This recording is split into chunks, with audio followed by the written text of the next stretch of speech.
हम लोग वचन का सत्य ये संदेश में है और आज का भाग है 16। कई सत्य परमेश्वर का आत्मा अपने को प्रकट किया और छोटा छोटा सत्य हर दिन का जीवन में अपने अंदर बलवान रीति कार्य कर रहा है। कैसे? क्योंकि वचन का सत्य अपना तैयारी कर रहा है। तैयारी सोमवार से लेके इतवार तक शब्द अपने पास आता है और यही शब्द अपने को आनंद देते हैं। और अपना बीच में ऐसा कोई भी व्यक्ति नहीं जो टेलीफोन लाइन को चूकता है, संडे का सेवा को चूकता है। हर एक कितना भी महत्वपूर्ण काम है, नौकरी है, फिर भी कोशिश करता है कि टेलीफोन लाइन से जुड़े। हर एक कोशिश कर रहा है क्योंकि सभी को समझ में आया वचन का मूल्य क्या है और अपने को जो यहाँ पे मिल रहा है ये अनमोल है। सीधा स्वर्ग से मन्ना उतर के आ रहा है जो सीधा अपने हृदय में, मन में, प्राण में, आत्मा में कार्य कर रहा है। अपने को एक नयापन, ताजापन दे रहा है। हर दिन एक नया शुरुआत परमेश्वर में अपने को दे रहा है और ये सारी बातें हर दिन अपना अनुभव कर रहा है। बहुत सारी चिंता जो है अपने जीवन में अपन उसको भूल जाता है। हर एक चिंता का, हर एक संकट का प्रश्न अपने को इस वेदी पे से मिलता है। अब ये जो टेलीफोन लाइन है, 3 दिन का उपवास प्रार्थना है, नाइट फास्टिंग प्रेयर है, Daniel international 24 hour chain prayer है, ये क्या करता है अपने को? ये सभी माध्यम अपने को तैयार करता है। तैयार अपने को तैयार करता है। आपका व्यक्तिगत प्रार्थना भी आपको तैयार करता है। तभी जाके आपका जीवन, आपका पारिवारिक जीवन परमेश्वर में बलवान होने लगता है। पाउल ने तीमोथी को बोला, अपने आप को परमेश्वर का ग्रहण योग्य बना, ऐसा काम करने का प्रयत्न कर जो तू लज्जित होने ना पाए और सत्य के वचन को ठीक रीति से उपयोग में ला। एक बार पढ़िए 2 तीमोथी 2:15। आइए हम पढ़ते 2 तीमोथी 2 अध्याय उसका 15 वचन। अपने आप को परमेश्वर का ग्रहण योग्य और ऐसा काम करने वाला ठहरने का प्रयत्न कर जो लज्जित होने ना पाए और जो सत्य के वचनों को ठीक रीति से काम में लाता हो। देखो, आज 16वां भाग है। ये वचन को लेके अपन बहुत कुछ सीख रहा है, लेकिन ये वचन का पीछे जो है वो भी परमेश्वर अपने को बता रहा है। वचन के पीछे छुपे हुए बातें अगर अपन ध्यान से ये वचन को देखेगा ना, ये वचन अपने को इशारा कर रहा है। इशारा क्या इशारा कर रहा है? ये वचन अपने को बताता है अंदर की बातें, छुपी हुई बातें, उस पर अपने को ध्यान लगाना है। पाउल स्पष्ट रीति तीमोथी को बोल रहा है, अपने आप को तैयार कर। ये वचन अपने को बता रहा है। पाउल तीमोथी को बोल रहा है, अपने आप को तैयार कर। तैयारी हर एक विश्वासी के जीवन में होना चाहिए। हर एक विश्वासी का जीवन में। आज कई विश्वासियों को लगता है मैं टेलीफोन लाइन से जुड़ा, इसको आप साधारण रीति लेते हैं। किसी को भी, कोई भी आपका जीवन का काम साधारण रीति नहीं है। वही काम आगे चल के आपका आत्मीय काम बन जाता है। देखो, कोई नया नौकरी के लिए अपने को जाना है, समझो, उसके लिए अपने को तैयारी करना पड़ता है। और हर एक का मनुष्य अपने जीवन में कई बातों को लेके तैयारी करते हैं, लेकिन आपका ध्यान इस पे जाता नहीं है। देखो, भविष्य के लिए आपके पास कुछ योजना है, उसके लिए आप तैयारी करते रहते हैं। कुछ जवान पीढ़ी विवाह के विषय में तैयारी करते रहते हैं। कुछ वृद्ध लोग अपना निवृत्त मतलब रिटायरमेंट का समय के लिए तैयारी करते रहते हैं।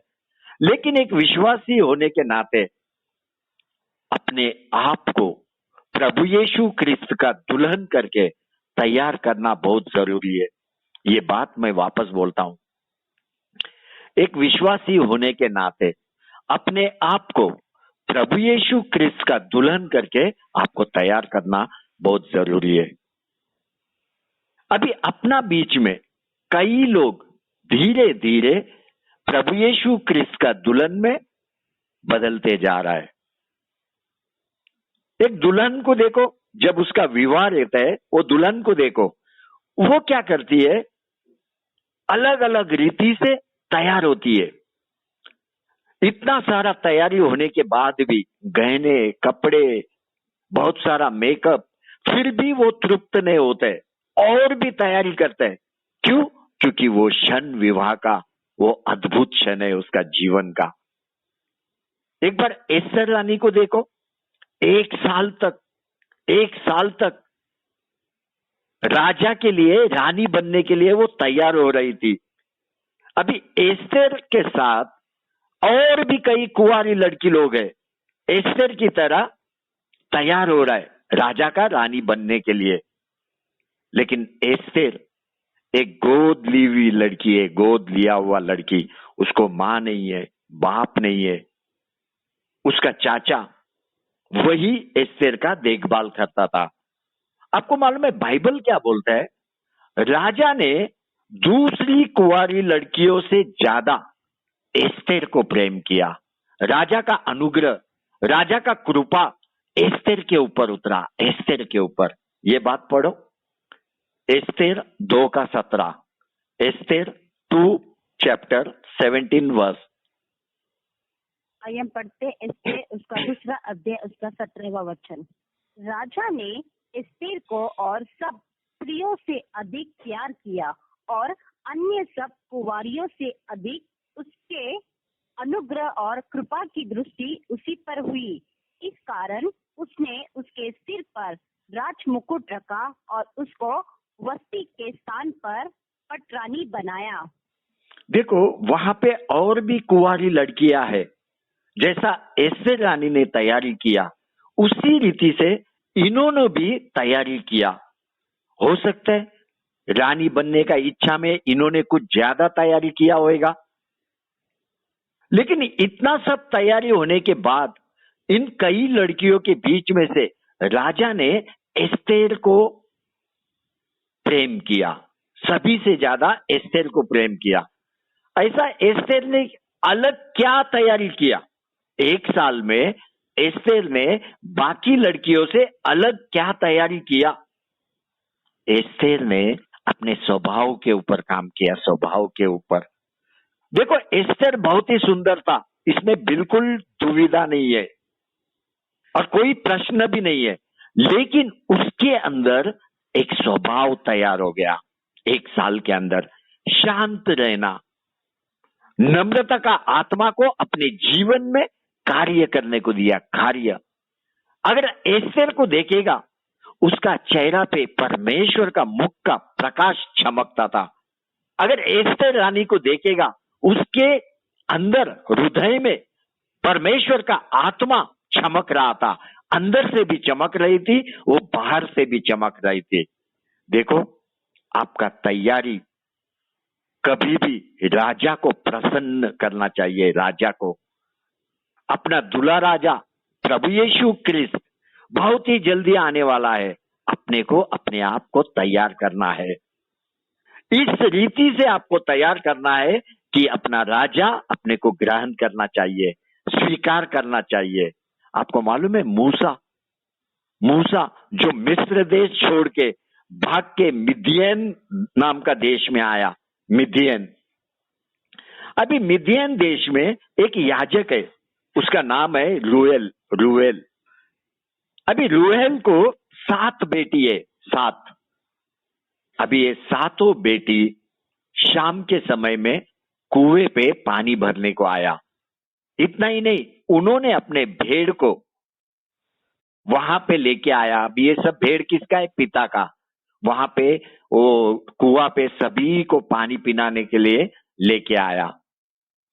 और जब ये 7 बहनें अपने भेड़ों को पानी पिला रहे थे, उसी समय में कहीं से बहुत सारे चरवाहे आए, उन्होंने अपने भी भेड़ को लेके आए।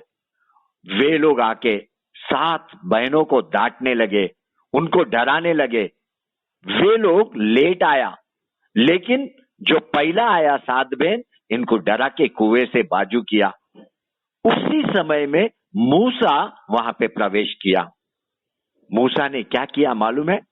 उन 7 बहनों के लिए खड़ा हो गया, उनकी सहायता के लिए तैयार हो गया।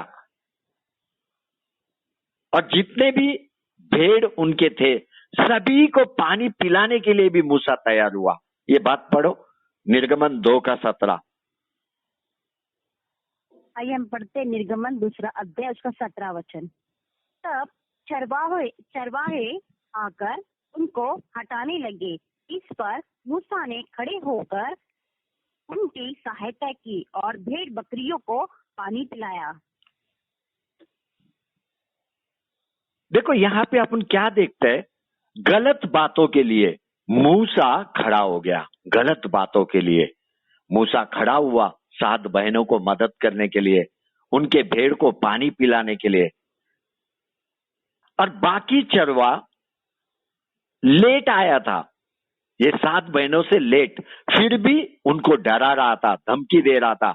एक बार वो दृश्य को आप देखो अपने नजरों के सामने, वो कुआं, वो मूसा, वो सारे चरवा, 7 बहनें, वो भेड़, सभी को देखो आप।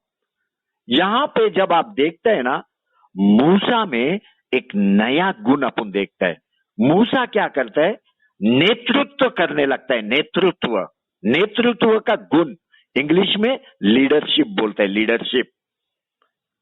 अभी यहां पे केवल थोड़ा भेड़ है, मूसा अपने आप को तैयार कर रहा है, अपने आप को तैयार कर रहा है। एक दिन इस्राएल का सारे भेड़ को मूसा चरवा बनेगा, मूसा उनका मार्गदर्शन करेगा। परमेश्वर के पास योजना है, परमेश्वर के पास हर एक के लिए योजना है। तुझे तैयारी करना है, तैयारी। और यहां पे अपन देखता है मूसा तैयारी कर रहा है। निर्गमन 2:16 से लेके 25 वचन तक वो तैयारी करता है, तैयारी। आप घर पे पढ़ो। अभी क्या मूसा को मालूम है एक दिन परमेश्वर उसको चुनेगा इस्राएल का चरवा करके, वो भी पूरे एक राष्ट्र का चरवा करके? नहीं मालूम, मूसा को नहीं मालूम। क्या मूसा को मालूम है एक दिन परमेश्वर जलती हुई झाड़ियों में से उसको आवाज देगा? मूसा को नहीं मालूम। क्या मूसा को मालूम है एक दिन वो पहाड़ी पे परमेश्वर के पास जाके 10 नियम को लेके आएगा और इजरायली लोगों को देगा? नहीं मालूम। क्या मूसा को मालूम है पृथ्वी पर उसको परमेश्वर सबसे नम्र व्यक्ति बुलाएगा? नहीं मालूम। लेकिन मूसा अपने आप को तैयार करते गया। तैयारी में मूसा कभी भी पीछे नहीं था। देखो, मूसा ने अपने तैयारी में कभी भी बहुमत का अपेक्षा नहीं किया, और आप भी अपने तैयारी में कभी भी बहुमत का अपेक्षा नहीं करना है। लेकिन आज दुख से मेरे को बोलना पड़ रहा है, दुख से, विश्वासी के अंदर तैयारी ये गुण देखने को नहीं मिलता है। दुख से बोलना पड़ रहा है, दुख से विश्वासी के अंदर तैयारी गुण धर्म दिखाई नहीं दे रहा है। मैं हमेशा आपको बोलता है मेरा होमवर्क बहुत बड़ा है। होमवर्क का मतलब ही है तैयारी। और ये तैयारी करते समय मेरा परिस्थिति क्या होता है आपको मालूम है? मैं अनुभव करता है मुझे समय कम पड़ रहा है, मुझे ज्यादा समय चाहिए। अभी कहां से लाऊं मैं ज्यादा समय? परमेश्वर ने एक दिन में खाली 24 आवर्स बनाया है, 24 आवर्स। अभी ये 24 घंटे में आपको अपना समय को अनुकूल कर लेना है, एडजस्ट करना है, अपने आप को परमेश्वर के राज्य के लिए तैयार करना है, अपने आने वाले दूल्हे राजा के लिए तैयारी करना है। मैंने क्या किया? समय जब मुझे अनुभव हुआ कि समय कम पड़ रहा है, मैंने टीवी देखना बिल्कुल बंद कर दिया, बिल्कुल बंद किया। एक बार भी टीवी का बटन चालू नहीं करता है। टीवी पूरा बंद करने के बाद भी फिर भी मुझे ऐसा लगने लगा कि मेरे को समय कम पड़ रहा है। फालतू का फोन करना मैं टोटल बंद कर दिया। कोई क्या सोचता है मैं उसका परवाह नहीं करता है, लेकिन फोन बिल्कुल बंद कर दिया मैं। इसके बाद भी समय कम पड़ रहा है, सांसारिक बातों से मेरा मन को निकाल दिया। यही कारण है परमेश्वर मेरे को जीवन बदलने वाला संदेश देता है, जीवन बदलने वाला। मुझे मालूम है कईयों का जीवन इस संदेश के द्वारा बन रहा है, कईयों का, क्योंकि अद्भुत कुछ अलग बातें परमेश्वर अपने से बात करता है। हर एक संदेश आपके स्वभाव को निखारता है। यही कारण है आपके अंदर बदलाव देखने को मिल रहा है। आज जब आप प्रार्थना करते हैं, परमेश्वर के शब्द रहते हैं आपके प्रार्थना में। देखो, आप जब भी प्रार्थना करते हैं, मेरा कान आपका एक एक शब्द को पकड़ता है, एक एक शब्द को, और मैं आनंदित होता है। कल का दिन श्रुति ने प्रार्थना किया, अंकिता ने प्रार्थना किया, मरिया सिस्टर ने प्रार्थना किया, मेरी सिस्टर ने प्रार्थना किया। प्रार्थना में परमेश्वर का वचन, प्रार्थना में परमेश्वर का वचन अद्भुत रीति आप लोग उपयोग कर रहा है, अद्भुत रीति। हर दिन आपका प्रार्थना परमेश्वर का वचन से भरा हुआ है। आपका प्रार्थना परमेश्वर का इच्छा बन चुका। आपको मालूम है आपका अच्छा काम बात करने लगता है, क्योंकि आपका प्रार्थना में जीवन है।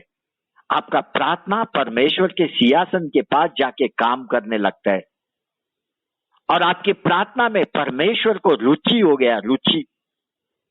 यही कारण है उसका सामर्थ्य, उपस्थिति अपने बीच में हमेशा रहता है, और हम लोग अनुभव करते रहते हैं। परमेश्वर का आत्मा अपने ऊपर मंडराते रहता है। मूसा एक बड़ा तैयारी किया, बड़ा तैयारी। मूसा का हर एक काम तैयारी का काम था, और उसका काम अच्छा काम था। और मूसा का जो अच्छा काम है वो बात करने लगा। कैसा, मैं आपको बताता है। जब 7 बहन पानी भर के अपने भेड़ों को पानी पिला के घर को लौट गए, तभी उनका पिता ने क्या बोला मालूम है? क्या कारण है कि आज तुम ऐसी फुर्ती से आई हो? पहला ये वचन को पढ़ो, निर्गमन 2:18। आइए पढ़ते हैं निर्गमन 2 अध्याय 18 वचन। जब वे अपने पिता रूबेन के पास लौटी, तब उसने उनसे पूछा, क्या कारण है कि आज तुम इतनी जल्दी लौट आई हो? देखो, क्या कारण है कि आज तुम इतनी जल्दी ऐसी फुर्ती से लौट के आई हो? इसका मतलब ये 7 बहन हर दिन संकट को अनुभव कर रहा था, हर दिन तकलीफ को अनुभव कर रहा था, हर दिन घर में देरी से आ रहा था। क्यों?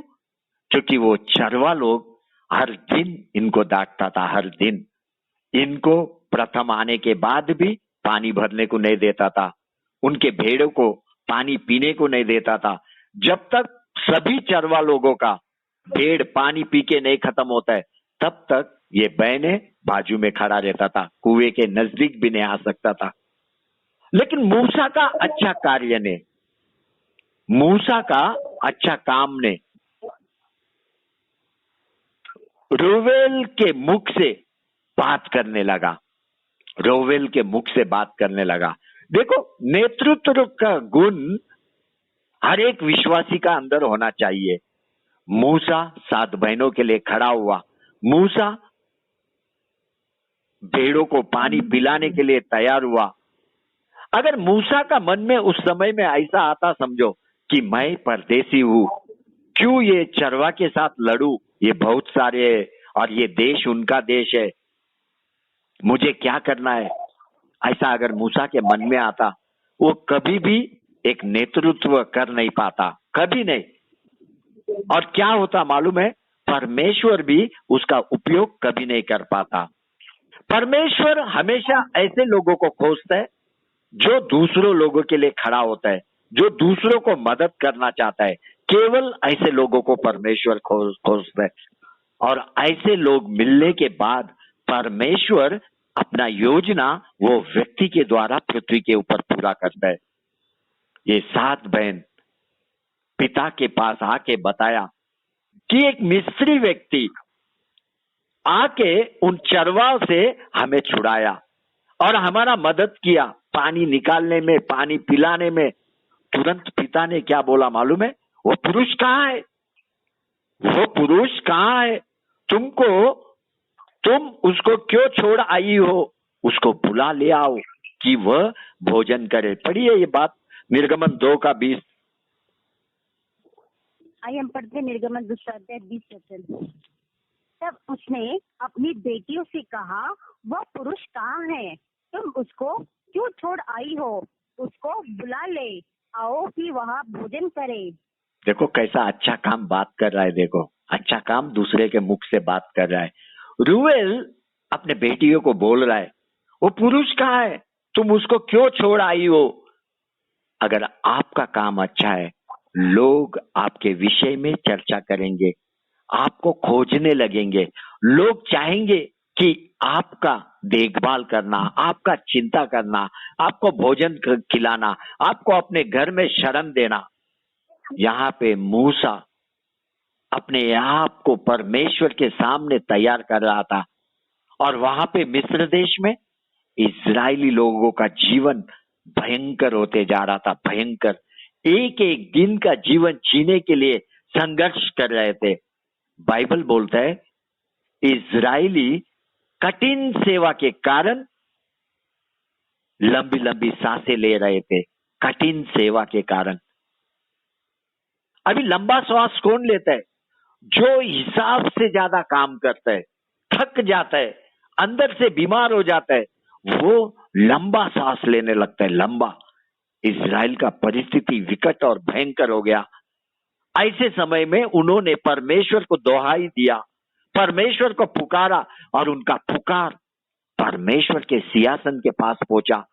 परमेश्वर ने सिंहासन से उठ के अपने बच्चे इजराइल की तरफ दृष्टि किया। परमेश्वर को एक आदर अपने लोगों के लिए। परमेश्वर ने तुरंत स्मरण किया। क्या स्मरण किया? अपने वाचा को स्मरण किया जो अब्राहम, इसहाक और जेकब के साथ किया था। परमेश्वर ने इनका दोहाई सुन के वो वाचा को स्मरण किया, वाचा को स्मरण किया, वाचा को स्मरण किया। मूसा अपने आप को यहाँ पे तैयार कर रहा है। तैयारी मतलब कुछ तो करना, तैयारी मतलब कुछ तो करना। ये शब्द तैयारी अपने को पहला इतिहास 22:5 में देखने को मिलता है। पढ़िए एक बार बेटा, वो तैयारी जो शब्द है ना, वो कड़क पढ़ना, जरा लोगों को सुनने को आना चाहिए। पढ़िए 1 क्रॉनिकल 22:5। आइए हम पढ़ते पहला इतिहास 22 उसका 5वां वचन। और दाऊद ने कहा, मेरा पुत्र सुलेमान सुकुमार और लड़का है, और जो भवन यहोवा के लिए बना है उसे अत्यंत तेजोमय और सब देशों में प्रसिद्ध और शोभायमान होना चाहिए। इसलिए मैं उसके लिए तैयारी करूंगा। अतः दाऊद ने मरने से पहले बहुत तैयारी की। देखो दावीद क्या बोल रहा है ये वचन में, मेरा बेटा जवान है, मतलब अभी छोटा है। अभी दावीद का बेटा कौन है? सोलोमोन, वो जवान है। और परमेश्वर चाहता है कि सोलोमोन परमेश्वर का घर, मतलब परमेश्वर का मंदिर को बनाए। परमेश्वर ने दावीद को मंदिर बनाने से इनकार किया। अभी दावीद को मालूम है सोलोमोन अभी छोटा है, जवान है, इतना बड़ा बोझ, इतना बड़ा जिम्मेदारी वो उठा नहीं सकता है, क्योंकि सोलोमन के पास अनुभव का कमी है, अनुभव का। अभी परमेश्वर ने दावीद को बोला कि तू मेरा घर को बनाएगा नहीं। दावीद ने क्या किया मालूम है? तैयारी करना शुरू किया। तैयारी किसके लिए? तैयारी परमेश्वर का घर, मंदिर बनाने के लिए। बाइबल बोलता है दावीद ने बहुतायत का तैयारी किया मरने से पहला। मरने से पहला उसने अपने बेटे के लिए मार्ग को आसान किया कि बेटा यशस्वी हो, परमेश्वर का मंदिर बनाने में यशस्वी हो।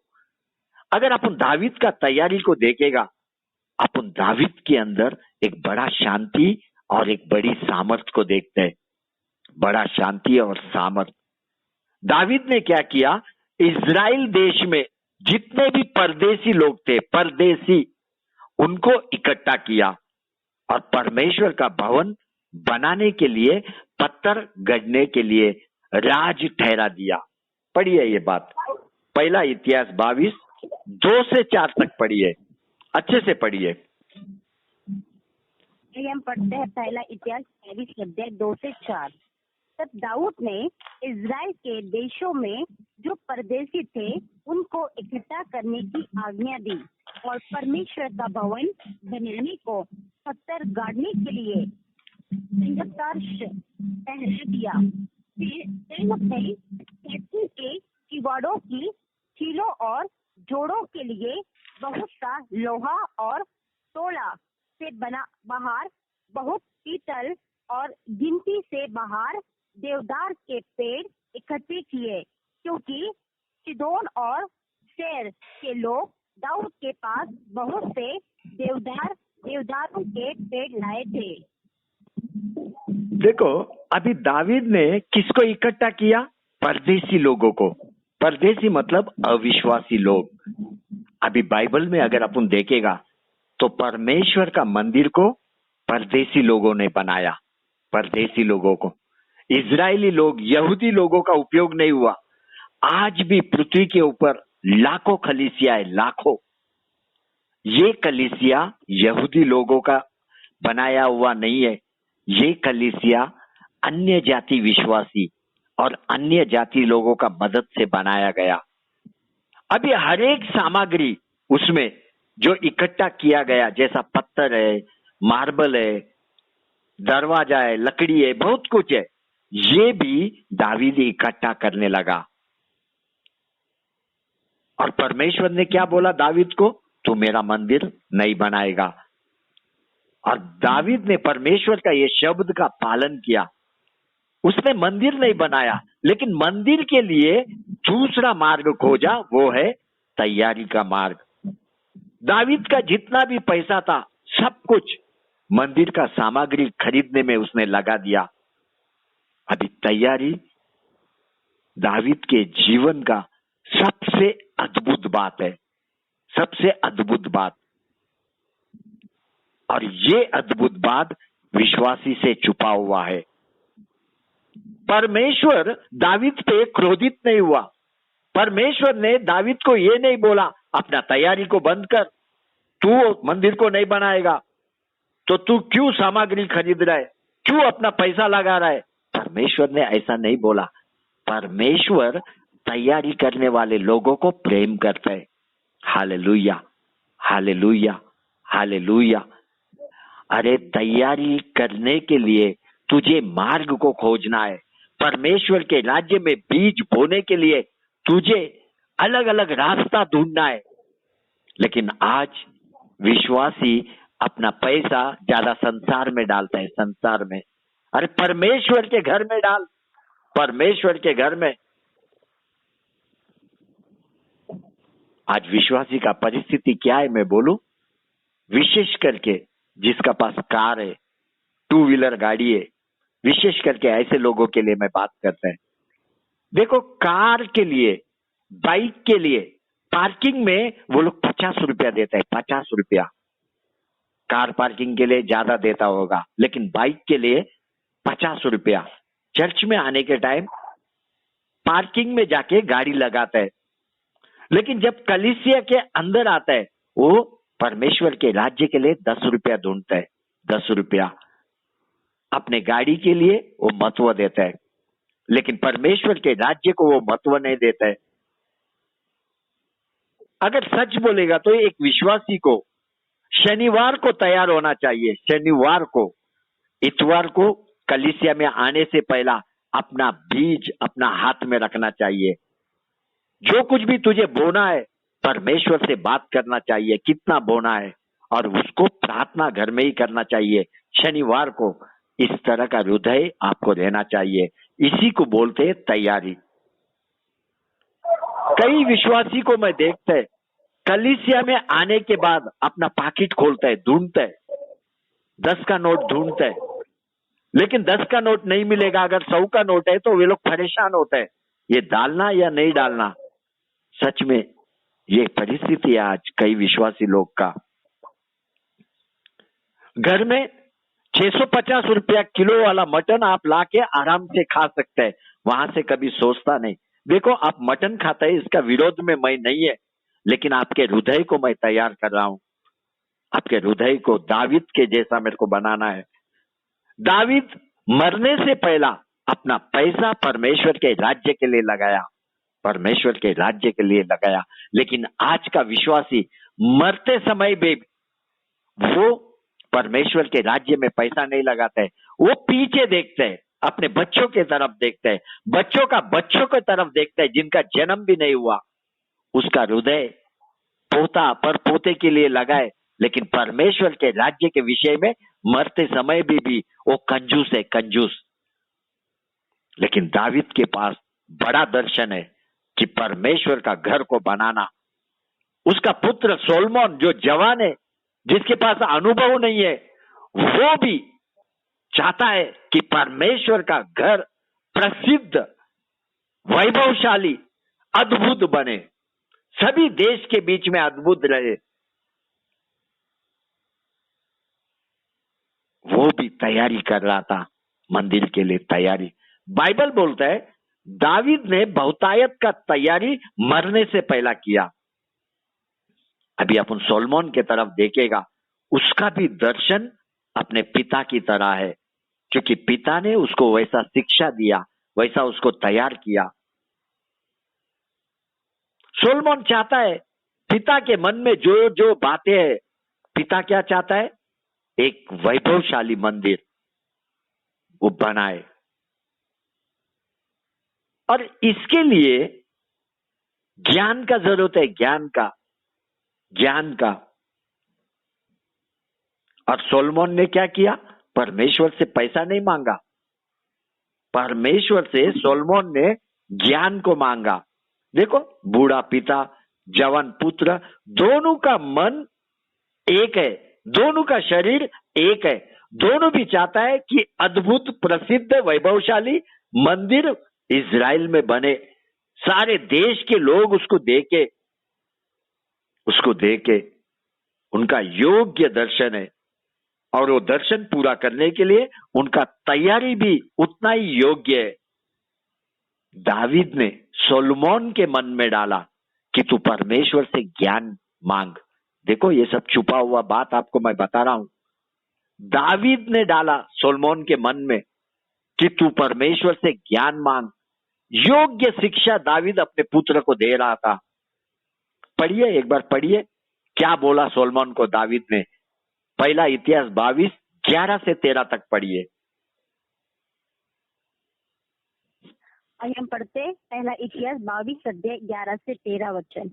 अब है मेरे पुत्र, यहोवा तेरे संग रहे और तू कृतज्ञ होकर उस वचन के अनुसार जो तेरे परमेश्वर यहोवा ने तेरे विषय में कहा है उसका भवन बनाना।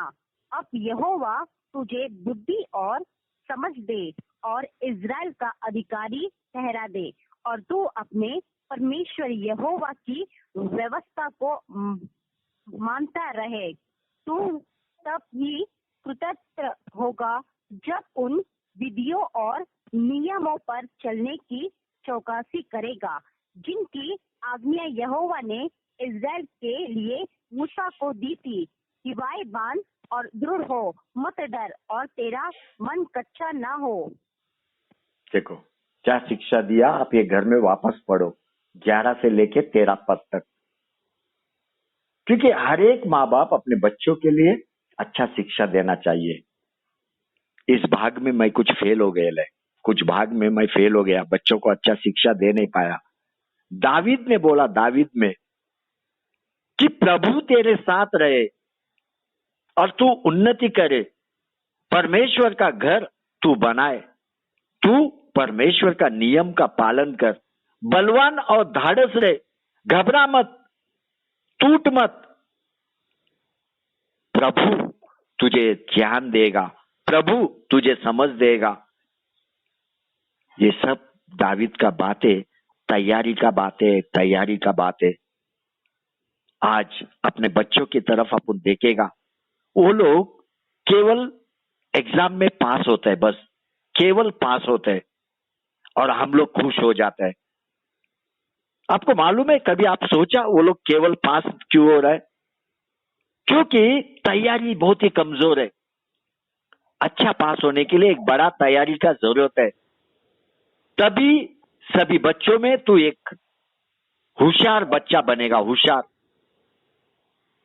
तैयारी का महत्व हर एक को समझना चाहिए, नहीं तो बाद में आपको तकलीफ होता है, कॉलेज में एडमिशन मिलने को तकलीफ होता है। आज के बच्चों को खाली प्रसिद्ध होना है, हर एक भाग में उनको प्रसिद्ध होना है, लेकिन तैयारी का विषय में शून्य है, शून्य। दावीद ने मंदिर के लिए सारा सामग्री का उपाय किया, सारा सामग्री का। इतना ही नहीं, मनुष्य परदेशी लोगों को भी तैयार किया मंदिर बांधने के लिए। लेकिन क्या कभी कोई ये दावीद का मंदिर है करके बोला? कोई नहीं बोलता है। सभी लोग सोलोमन का मंदिर बोलते हैं, सोलोमन का। देखो, कभी भी प्रसिद्ध होने के लिए कोई काम मत करना। दावीद ने प्रसिद्ध होने के लिए ये काम नहीं किया, लेकिन उसका हृदय परमेश्वर का काम करने के लिए था, परमेश्वर के लिए। एक बार इजराइल मूसा को देखो, वो नेतृत्व करने के लिए तैयार था, नेतृत्व। उसने अपना रुचि बताया, अपने अंदर का हृदय को बताया, परमेश्वर को कैसा बताया? लोगों को मदद करके, लोगों के लिए खड़ा रह के अपना हृदय परमेश्वर को बताया। यही कारण है परमेश्वर का दृष्टि मूसा के ऊपर गिरा, परमेश्वर का दृष्टि इजरायली लोगों के ऊपर गिरा। वहां पे इजरायली लोग रो रहा है, मदद के लिए रो रहा है, लेकिन उनके बीच में एक ऐसा व्यक्ति नहीं जो उनके लिए खड़ा रहेगा, एक भी व्यक्ति नहीं वहां पे। यहाँ पे मूसा मिद्यान देश में अपने आप को तैयार कर रहा है, अपने आप को तैयार कर रहा है। मिद्यान देश में उसने जिम्मेदारी लिया 7 बहनों का, उनको मदद करने का। इससे दिखाई देता है मूसा के अंदर गुण है मार्गदर्शन करने का, मूसा के अंदर गुण है कष्ट और तकलीफ उठाने का। अगर तू अपने आप को तैयार करेगा, कुछ तो भी करने को तैयार होगा, परमेश्वर का राज्य में तुझे काम मिलेगा। परमेश्वर तुरंत तेरी ओर देखने लगेगा, परमेश्वर तुरंत अपना योजना तेरे जीवन से पूरा करेगा। मूसा के लिए परमेश्वर ने स्वर्ग छोड़ा, नीचे आया पृथ्वी पे मूसा से भेंट करने के लिए। देखो, तैयारी में इतना सामर्थ्य है कि परमेश्वर को स्वर्ग छोड़ने को लगाता है। एक बार एस्तेर को देखो, उसका तैयारी करने के बाद परमेश्वर का योजना उसके जीवन में ऑटोमेटिक हुआ, ऑटोमेटिक। मूसा तैयारी करने के बाद परमेश्वर का योजना उसके जीवन में ऑटोमेटिक हुआ। दावीद क्या करता था? दावीद अपने पिता के भेड़ों को संभालता था, भेड़ों को। जंगल के अंदर जब वो जाता था, भेड़ को बचाने के लिए उसको शेर से, भालू से लड़ना पड़ता था।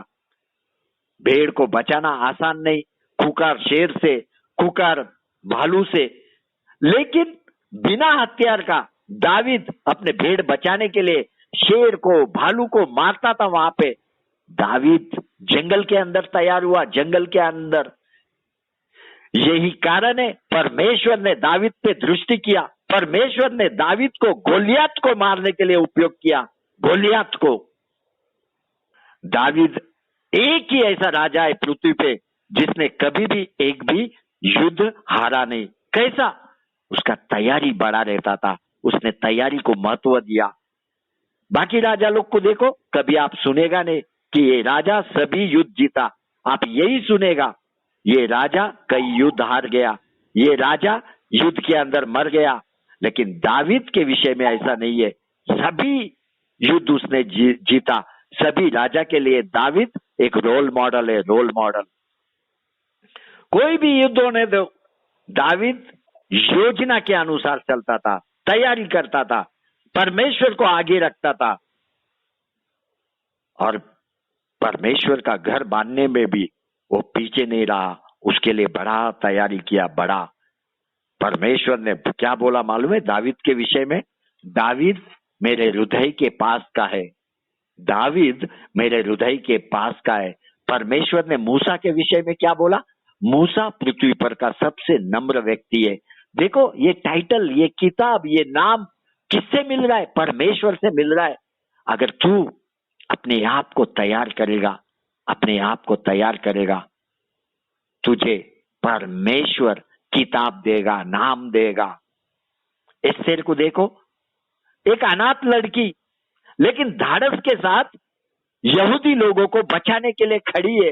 धाड़स के साथ उसका हृदय रो रहा है यहूदी लोगों को बचाने के लिए।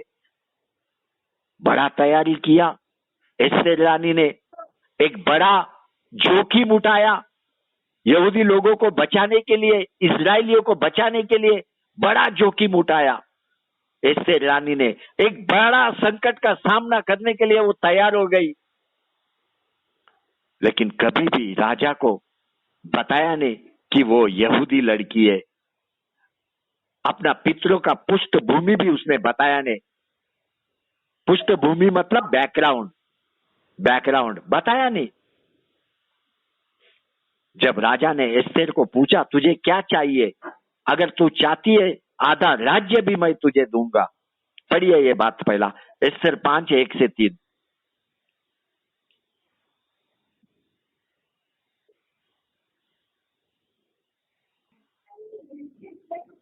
हम पढ़ते एस्तेर 5:1-3 वचन। तीसरे दिन एस्तेर अपने राजकीय वस्त्र पहनकर राजभवन के भीतरी आंगन में जाकर राजा के भवन के सामने खड़ी हो गई। राजा राजभवन में राजगद्दी पर भवन के द्वार के सामने विराजमान था। और जब राजा ने एस्तेर रानी को आंगन में खड़ी हुई देखा, तब उसने प्रसन्न होकर सोने का राजदंड जो उसके हाथ में था उसकी ओर बढ़ाया। तब एस्तेर ने निकट जाकर राजदंडन की नोक छुई। तब राजा ने उससे पूछा, हे एस्तेर रानी, तुझे क्या चाहिए? तू क्या मांगती है? मांग और तुझे आधा राज्य तक दिया जाएगा। देखो राजा ने क्या बोला, जो चाहिए मांग, तुझे आधा राज्य तक दिया जाएगा। आपको क्या लगता है एस्तेर रानी 1 साल से जो तैयारी कर रहा है, अपने आप को तैयार कर रहा है, आधा राज्य के लिए तैयार कर रहा है? नहीं, अपने लोगों को बचाने के लिए, परमेश्वर के लोगों को बचाने के लिए उसने क्या मांगा मालूम है राजा से? आपको धक्का लगेगा, उसने जो मांगा सुनेगा ना, आपको धक्का लगेगा। एस्तेर रानी ने बोला, यदि राजा को स्वीकार हो, ध्यान से सुनना, यदि राजा को स्वीकार हो तो आज हमाम को साथ लेकर उस जेवनार में आए जो मैं राजा के लिए तैयार की है। पढ़िए ये बात, एस्तेर 5:4 पढ़िए। एस्तेर ने कहा, यदि राजा को स्वीकार हो तो आज हामान को साथ लेकर उस भोज में आए जो मैंने राजा के लिए तैयार किया है। देखो, बहुत ही रुचिदार बात यहाँ पे अपन सीखेगा, बहुत ही रुचिदार। एस्तेर रानी ने राजा को बोला, हमाम को लेके तू मेरे इधर भोज के लिए आ, मैंने सब तैयारी किया है। अभी अपना को मालूम है, एस्तेर को मालूम है कि हमाम कौन है, दुष्ट व्यक्ति है, दुष्ट। अयोग्य रीति उसने राजा के पास से फरमान निकाला कि सारे यहूदियों को मार दिया जाए। अयोग्य रीति से, अयोग्य रीति मतलब राजा को पूरा ज्ञान दिया नहीं, अधूरा ज्ञान दिया और फरमान निकाला कि यहूदियों को मार दिया जाए। ये दुष्ट है, हमाम दुष्ट। लेकिन अभी अपने एस्तेर के तरफ देखेगा, वो क्या बोल रही है, मुझे अपने दुश्मन को भोजन देना है, पानी पिलाना है। ये अपने को देखने को मिलता है एस्तेर रानी के हृदय के अंदर। क्योंकि बाइबल नीति वचन 25-21 में क्या बोलते हैं मालूम है, अगर तेरा दुश्मन भूखा है उसको भोजन दे, अगर तेरा दुश्मन प्यासा है उसको पानी दे। नीति वचन 25-21 में एस्तेर ने ये शब्द को अपने हृदय में रखा। बाइबल का शब्द हमेशा हृदय में रखना है और उसको समय के अनुसार जीवित करना है। एस्तेर के हृदय में हमाम को मारने का योजना नहीं आया, लेकिन उसके मन में था कि जो गलत रीति से हमाम ने काम किया वो राजा के सामने स्वीकार करे। और एस्तेर को यह भी मालूम था, जो कुछ भी अयोग्य हुआ उसको परमेश्वर ठीक करेगा। एस्तेर दुश्मन के साथ युद्ध नहीं किया, लेकिन एस्तेर रानी ने क्या किया मालूम है, 3 दिन का उपवास प्रार्थना किया। उपवास प्रार्थना, उसने अकेला उपवास प्रार्थना नहीं किया, सारे यहूदी लोगों को बोला तुम भी उपवास प्रार्थना करो।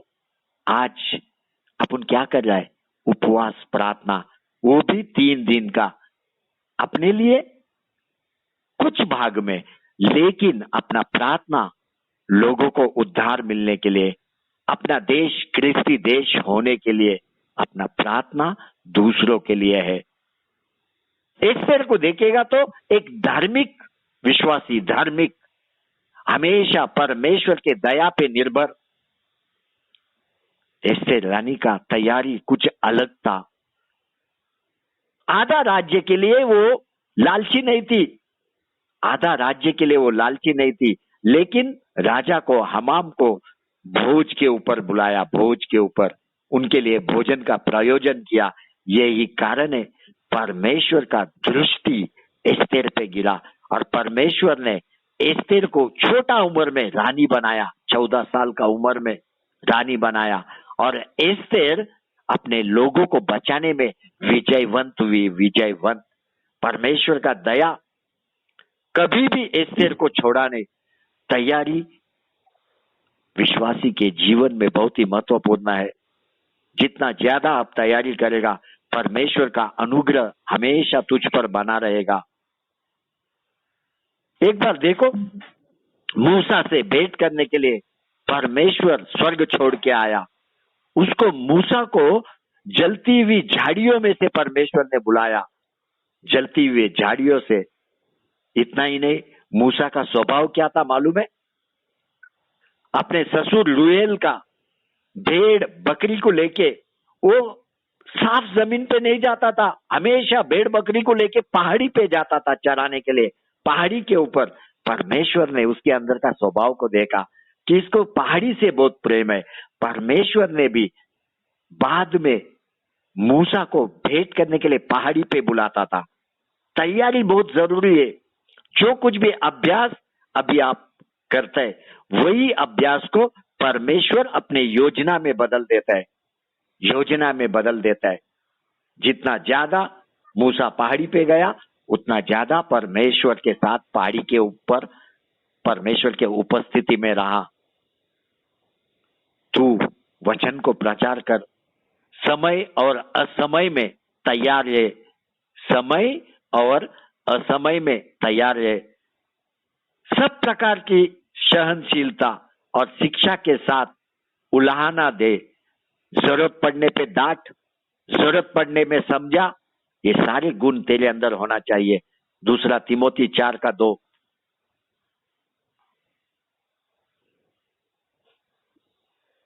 दूसरा तिमोथी 4 अध्याय उसका दूसरा वचन कि तू वचन का प्रचार कर, समय और असमय तैयार रहे, सब प्रकार की सहनशीलता और शिक्षा के साथ उल्लाहन देने और डांट और समझ। अपने आप को तैयार कर कि परमेश्वर तुझे ग्रहण करे, परमेश्वर तुझे ग्रहण करे, और ऐसा काम करने का प्रयत्न कर कि कभी लज्जित ना होने पाए। सत्य के वचन को ठीक रीति से काम में ला, ठीक रीति से काम में ला। ये सारे शब्द पाउल ने तिमोथी को सिखाया। तिमोथी को बोला अपने आप को तैयार कर। ये वचन यहाँ पे रोकता हूँ, आगे का भाग अपन शनिवार को देखते हैं। शनिवार को